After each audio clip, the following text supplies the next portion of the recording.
On Sunday, 8th of March 2015, Emma Watson attended a live he-for-she event in London. The hour-long discussion was almost entirely dross, so I shall endeavour to keep this video as short as humanly possible. Oh, and buckle your seatbelts, people. Things are about to get feminist. And it's so nice to see things that I'm saying, like starting debates and conversation, and I love seeing how all of that unravels. Really, it's really fun. Well, the video that you put up to talk about this specific conversation was viewed 17 million times. Would that be the video for which dislikes and comments were disabled? Just as is the case with this video.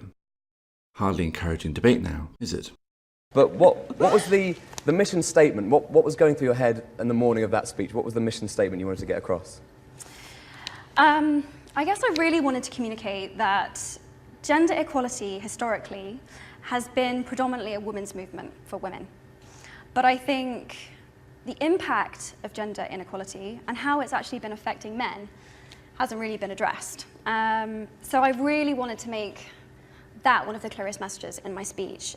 You spent an entire speech marginalising male issues and imploring young men to prioritise women's issues. Should I be thanking you? And I think also our society in general devalues the she. And when I say that, I mean qualities that are associated with the feminine, which are found in all of us. And as a result, there's kind of this imbalance and this distortion, and it's just hindering our progress. It's causing discrimination and violence and pain and fear the world over, all the way, all over. And I just wanted to desensitize people to the issues and make them feel that they could be part of the problem. And Wait, that we could be part of the problem?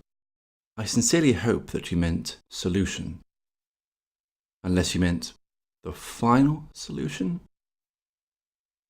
You did mean the final solution, didn't you? All right, I'll pack my bags. What were the immediate reactions from your fans and from the people that know you? What were the reactions after that speech? What was said immediately? And how did you feel after you'd done it? Did you feel like you absolutely got every point across? Did you feel that was a lovely moment for the campaign? It felt like one of the most surreal moments of my life, I have to say. I remember at the end of it, seeing people start to stand up, and it was like something from a dream or a film, or I thought maybe I'd died, and it was weird. It was just really surreal. I can confirm you didn't die. I didn't die, No. but kind of, a little bit. I felt like I could, this will sound really cheesy, but I felt like I could sort of die happy. Say no more, Emma. I hear you loud and clear. That was big for So me. you talked a lot about inviting men to help fight sexism. So what was the reaction from the men around you and your male fans? What were they saying? We're not worthy! We're not worthy! We're not worthy! We're scum! We suck! It was really touching. We just actually launched a new program called Impact 10 by 10 by 10, and we have these impact champions who are piloting he-for-she programs within, whether it's their government or whether it's their school or their business. And we've actually had the country of Sweden, Why am I not surprised? the country of the Netherlands, we've had Sierra Leone, Unilever, PwC, Barclays, Tupperware, Sunny University, Oxford University, yes. And we're announcing a lot more on March 10th. I'm not allowed to say who those other people are. It's North Korea, right? Don't worry, mum's the word. Well, I feel like it's made a huge impact in those 5 months, and obviously it's very important that your fans and the general public are getting behind this, but you do need those corporations to help push those messages home. You're another corporate fucking shill. You're another whore at the capitalist gangbang. And if you do a commercial, there's a price on your head. Everything you say is suspect, and every word that comes out of your mouth is now like a turd falling into my drink.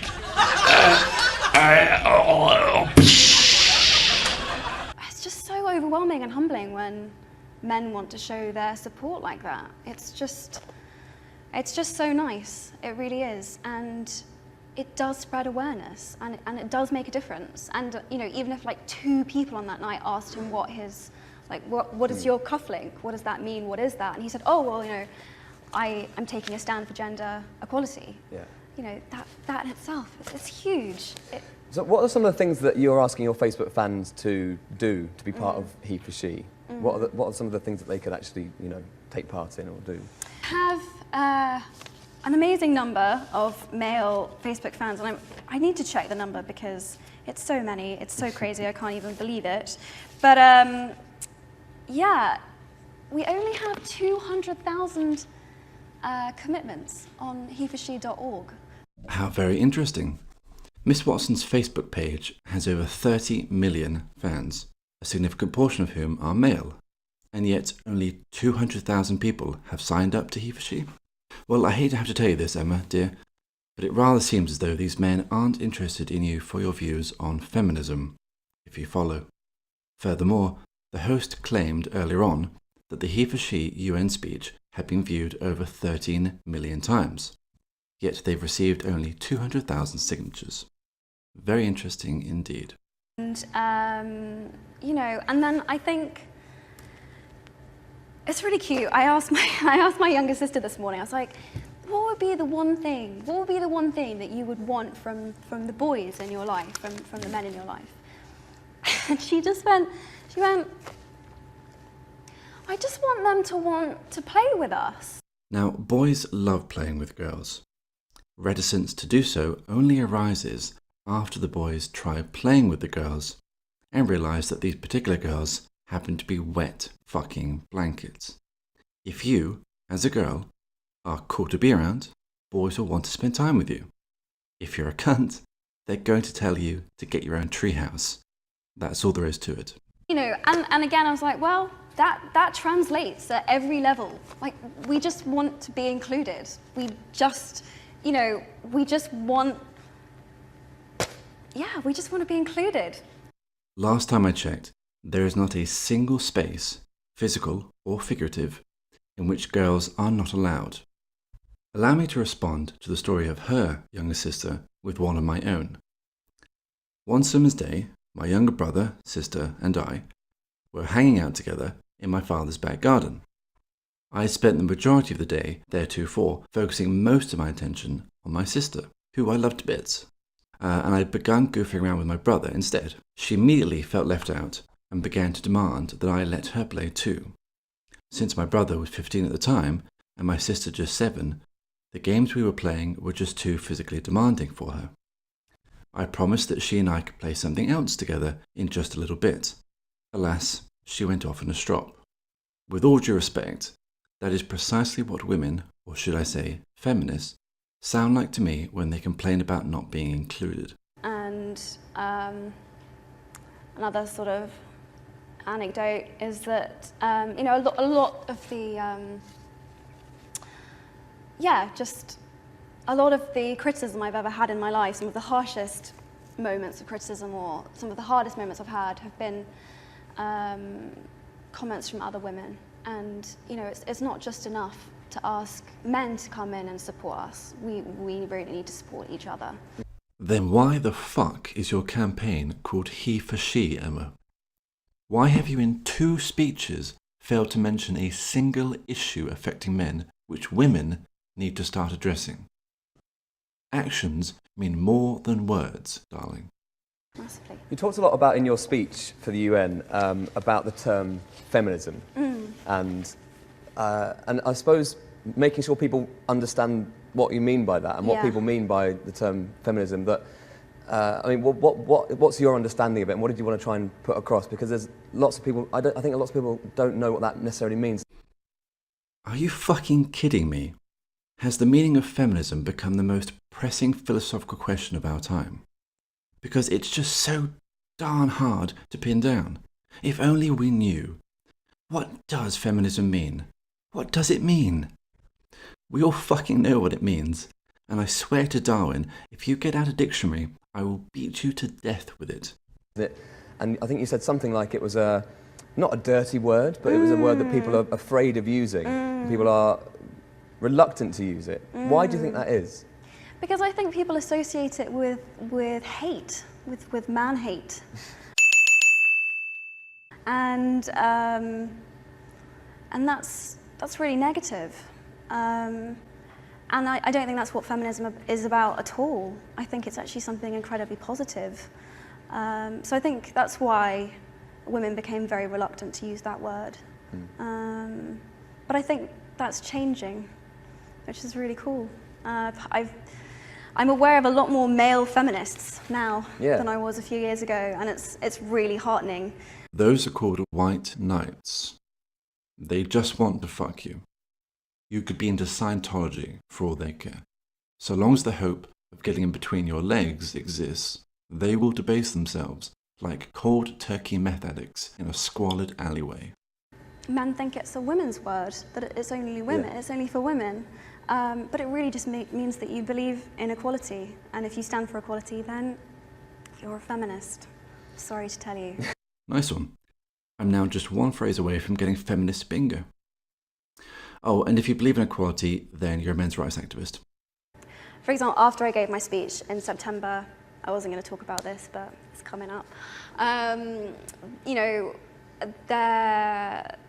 there was a website that was set up threatening to release naked photographs of me, you know, with like a countdown and whatever else. And I knew it was a hoax. I knew the pictures didn't exist. But I think a lot of people that were close to me knew gender equality was an issue, but they didn't really think it was that urgent, or particularly, you know, we live in Great Britain. You know, this is a thing of the past. You know, oppression of women. It's sort of, we're fine, aren't we? We're good. We've got far enough. And then when they saw that the minute I stepped up and talked about women's rights, I was immediately threatened. I mean, within less than 12 hours, I was receiving threats. While I would never advocate people being threatened, blackmailed, in truth, she knew it was a hoax. The pictures apparently didn't exist. Without wishing to be harsh, an empty threat isn't really a threat, now is it? Moreover, you clearly said, I saw that the minute I stepped up and talked about women's rights, I was immediately threatened. I thought this was about gender equality. I thought this was about men and women. You see, the backlash is because some of us know full well that this is about nothing more than feminist propaganda. I don't mean to sound conspiratorial, but it just blatantly is. Oh, and stop trying to play the victim. It doesn't go well with your plaid shirt. And I think they were really shocked, and particularly one of my brothers was very upset. So I think it was just a wake-up call of like, oh, this is like a real thing that's really happening now. Like now, women are receiving threats. And? It's funny because people were like, oh, she's going to be disheartened by this. If anything, it made me so much more determined. Yeah. I was just raging. If there had been naked photographs of you, I think we all would have been raging. And by that I mean we would all have had raging hard-ons. Not really. I prefer girls who are, you know, pleasant human beings. That's just me, though. I wrote down some notes actually when I was watching it, because I wrote down the aggressive versus submissive kind of argument, you know, between boys and girls from a young age, and also you talking about both being free to be sensitive and strong, men and women. Yeah. And where were you when I was 15 and needed someone to say that? Do you know, that is because I've always been a massive softie. I love Coldplay. Nope, I'm out.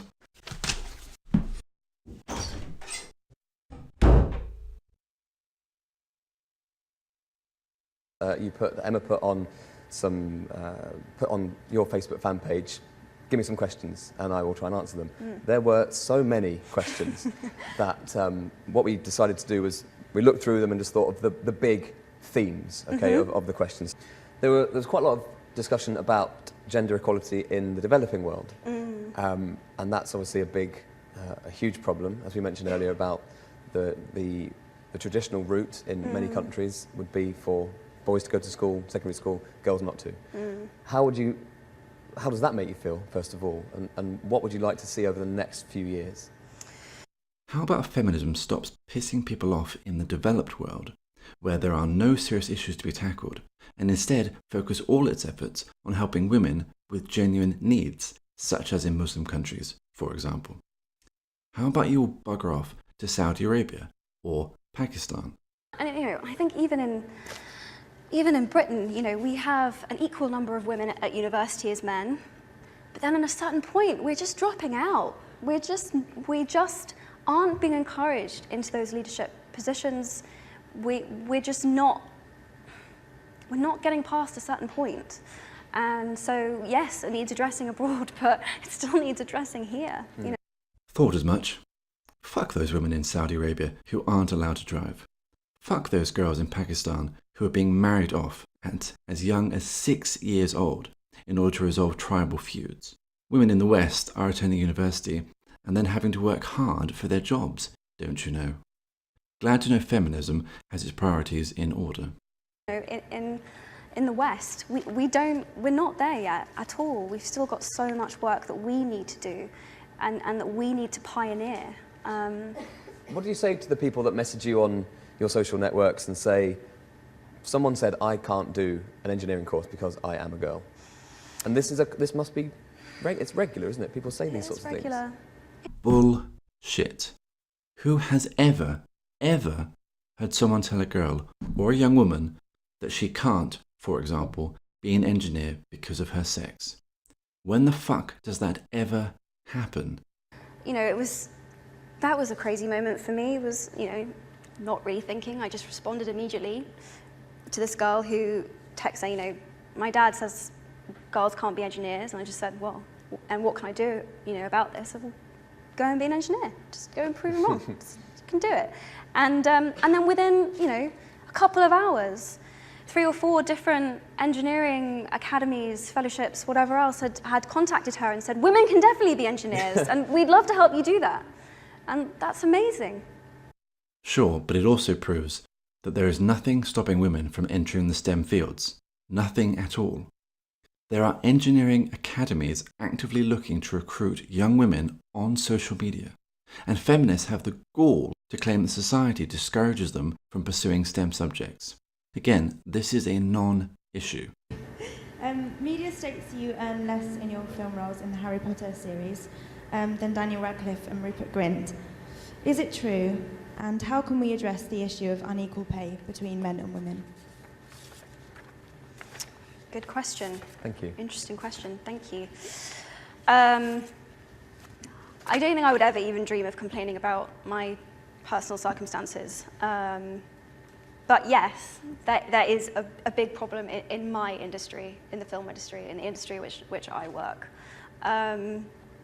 Currently, females comprise 7% of directors, 7%. 19.7% are writers, 2.2% are producers, 13% executives are women in the film industry. And that's a problem because, you see, according to official government statistics, the transport sector, that's waste collection and disposal, road maintenance and the like, is comprised almost exclusively of men.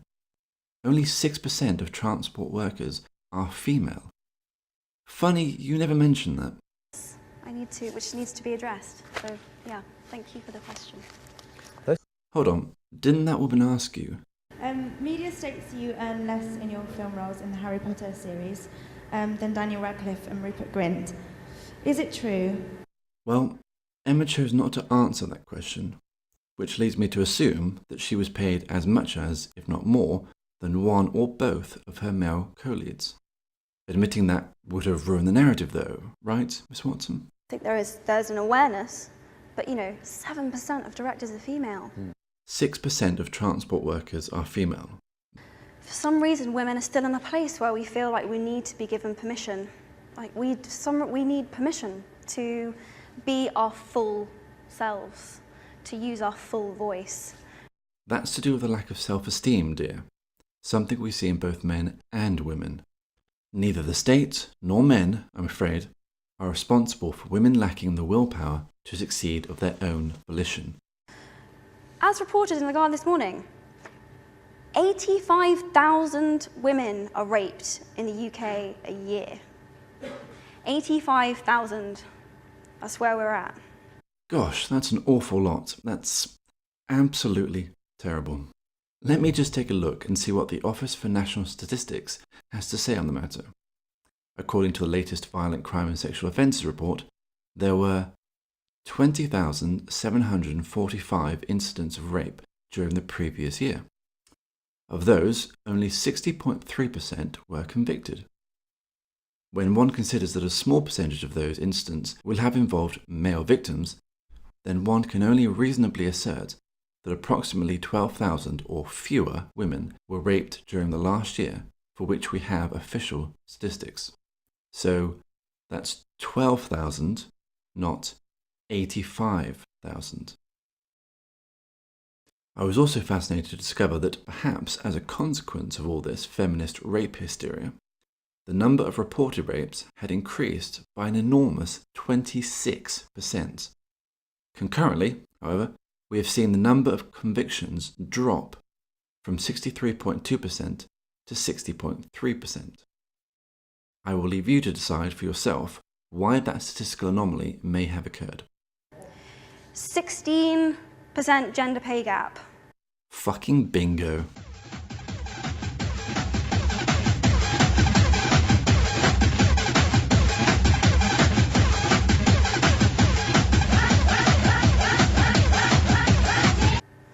Parliament, 77% male.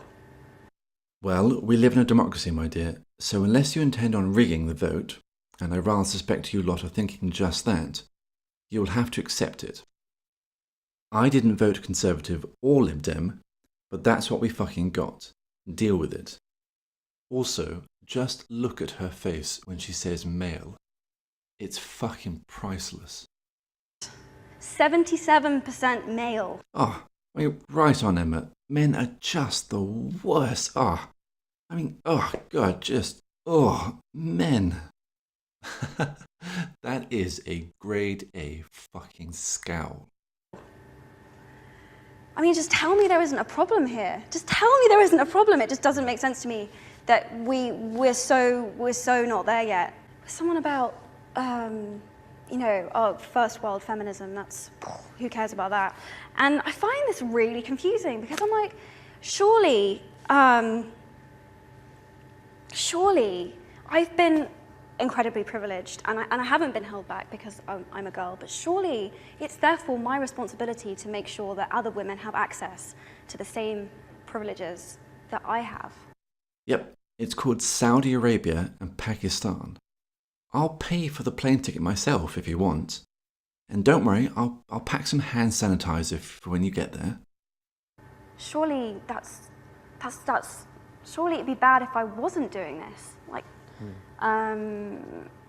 extending, making sure that what I've been lucky enough to receive in my life is extended outwards. A lot of people were, not a lot, but there was a lot of criticism from about the role of women in the movement. Okay, Right. so that was kind of, all right, well, is this a man's club type thing? Is this men saving women? But I think it's very important that that's not the message from this campaign at all. No, it's not about men saving women. Which is why we decided to call the campaign He for She. Oh, wait. And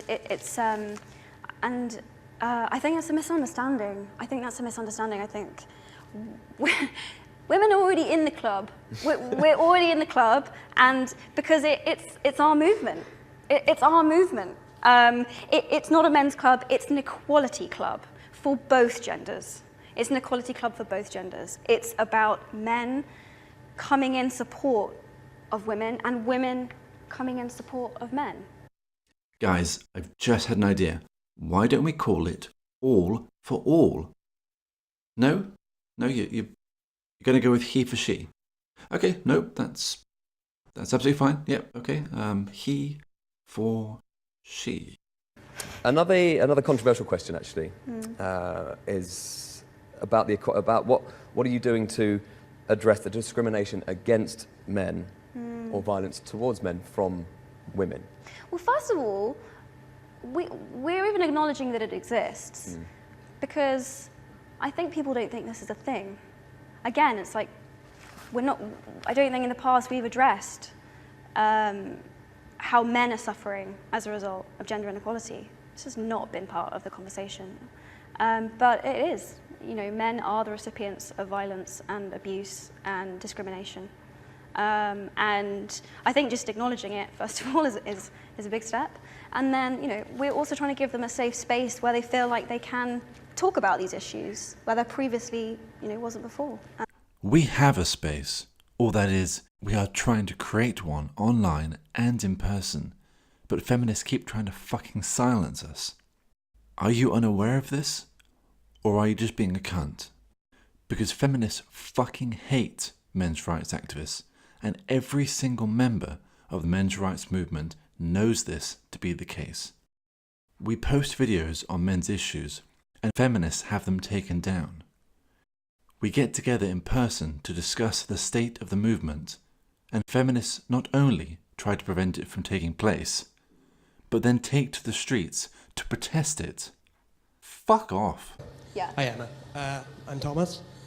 Every time I'm involved in a debate about gender equality, specifically equal pay, the most frequent argument I hear against it is that it shouldn't be fair for women to be paid the same as men. Sorry. Because it's more likely for women to be taking time off on maternity leave. Nobody's arguing that, Thomas. The argument, as my father, who was the director of a company, explained to me a long time ago, is that an employer must think twice about hiring a woman of childbearing age who may be intending to have children, because maternity leave puts significant strain on a company, particularly small companies. Also, as regards wages, a woman who takes maternity leave is less likely to achieve a raise on account of her not being in work for as long as a male co-worker, who may well receive a raise while she is on leave. Come across this argument a lot. I guess I would just say that maternity leave in this country is around 2 months, 2 or 3 months, and I don't think in the grand scheme of things that's the kind of amount of time that's really going to hinder a woman from being able to achieve and be incredibly effective in whatever her particular field is. You are looking at this from the perspective of the woman and not the employer. Not that a young woman with no experience of managing a company would understand this, and yet you spoke at the fucking UN. Okay, we have loads more. Yes, wavy lady hand there. Hello, I'm Sophie. If you had the magic power, what would you change to help women? And what would you convince male employees to support your action? How would you convince male employees to support your actions in a workplace? Gosh, I mean, the pay gap is such a big one. Would that be the same pay gap that doesn't exist? Well, good news, Emma. It's been sorted. Yay! Well, thank you so much for your time today. Ladies and gentlemen, Emma Watson. Oh, absolutely. Everyone at home watching, I hope you're applauding too. This here is a fucking hero.